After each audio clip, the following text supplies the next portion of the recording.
My name is Kuki Rokum, and I work with an Indian Christian organization called EFICOR, the Evangelical Fellowship of India Commission on Relief. And I'm working as the lead for training and resource mobilization, and I'm based in New Delhi.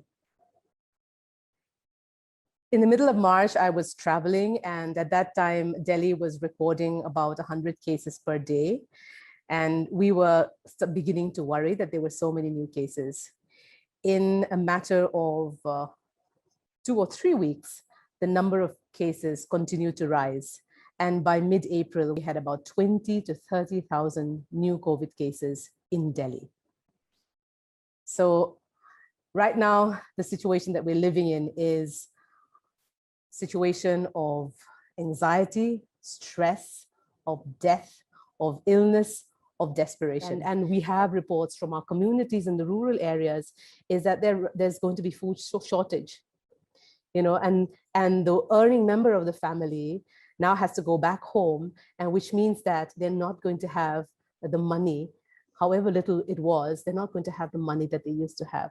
So this is going to have huge impact on food security, which just means that, the availability of food, the ability to buy food, and not just that, the ability to buy medication when that is needed. And then obviously, this is not just something that is going to affect the family for a week or 2 or just a month. It's going to have knock-on effects, as I said, even into the future, in their ability to purchase, in their ability to maybe work in the future. It's an opportunity for World Renew, for EFICOR to be a blessing to these people so that people in this desperate situation can still have hope. And I think we can bring that hope by saying, here is a little help. We can't give you support for a lifetime, but here is a little help that will help you go through the most difficult period that you're facing right now. Ever since we talked about this crisis, ever since people asked us about what is happening, they read it in their newspaper, they saw it on social media, we've just had an outpouring of generosity. And I think that's amazing. In the desperate situation, as I described before, when I dread to read a message, I also receive messages from donors, from friends, from communities around the world that are saying, we're ready to support you.